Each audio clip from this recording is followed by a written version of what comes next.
ஹாய்ங்க எல்லாத்துக்கும் வணக்கம். ஐயோ இந்த ஹாய்ங்க எல்லாத்துக்கும் வணக்கம் அப்படிங்கிறதெல்லாம் கொஞ்சம் கிளவி பேசுன மாதிரி இருக்குது. சரி, நான் வந்து குட் மார்னிங் அப்படின்னு ஸ்டார்ட் பண்ணுறேன். Good morning. நம்ம இன்றைக்கி என்ன வீடியோ பார்க்க போகிறோம் அப்படின்னு பார்த்தீங்கன்னா, 2 ப்ராடக்ட் வந்து அன்பாக்சிங் பண்ணுறது தான். கன நேரத்தில் வெளியில் போயிருந்தேன், என் கைக்கு கிடச்சிது, அதனால் நான் வாங்கிட்டு வந்துட்டேன். ஃபஸ்ட்டு ஓப்பன் பண்ணுறது பார்த்திங்கன்னா, அந்த பைப்லாம் தண்ணி சவர் மாதிரி வரும்ல, அப்படி வரும் நான் நினச்சி ஓப்பன் பண்ணி பார்த்தா, தண்ணி சவர் மாதிரி வருதோ இல்லையோ, இருக்கிற ப்ராடக்ட்டை ஃபிட் பண்ணுறதுக்கே எங்கள் 2 பேத்துக்கும் தெரியல. நான் தான் ஒரு பைத்தியக்காரின்னு என் பையன் பெரிய இன்ஜினியராட்டம் நான் வாங்கி ட்ரை பண்ணுறேன்னு பண்ணி 2 பேர் பண்ணியும் அந்த ப்ராடக்ட் எப்படி ஃபிட் பண்ணுறதுன்னே தெரில. ஏதோ ஒரு வழியாக எங்களுக்கு தெரிஞ்ச மாதிரி ஃபிட் பண்ணிவிட்டு பைப்பில் போய் கனெக்ட் பண்ணால் சும்மா இருந்தால் கூட தண்ணி நல்லா வரமாட்டிருக்குங்க. இதை போட்டதுக்கப்புறம் தண்ணியே வரமாட்டேங்குது. இன்னொன்று இது 360 டிகிரி சுற்றுனாங்க. இதை சுற்றுறவங்களாட்டி என் கை தான் 360 டிகிரியில் சுற்றிட மாட்டிருக்குது.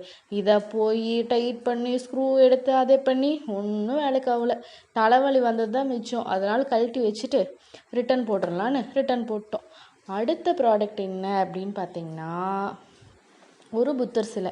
எனக்கு ரொம்ப நாள் ஆசை, இந்த மாதிரி ஒரு புத்தர் சிலை வாங்கி வைக்கணும், இவங்கள பார்த்தனாவது நம்ம அமைதியாக இருக்கணும், குறும்பெல்லாம் பண்ணக்கூடாது அப்படிங்கிற மாதிரி ஒரு ஆசையாகவே இருந்தது. மீஷோவில் தான் வாங்கியிருந்தேன்.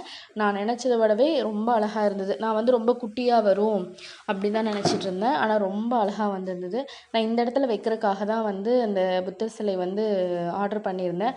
அந்த எலஃபண்ட் வந்து போன வருஷம் ஆடி மாதம் வாங்கினது. 10 காசு அந்த உண்டியில் இன்னும் போடல. அது அப்படியே தான் இருக்குது. சரி, கண்ணு முன்னாடி வச்சோனாவது போகிறப்ப வரப்போ 5 10 வந்து போடலான்னு பார்க்குறேன். இப்போ வரைக்கும் அந்த உண்டியில் நம்ப முடியல.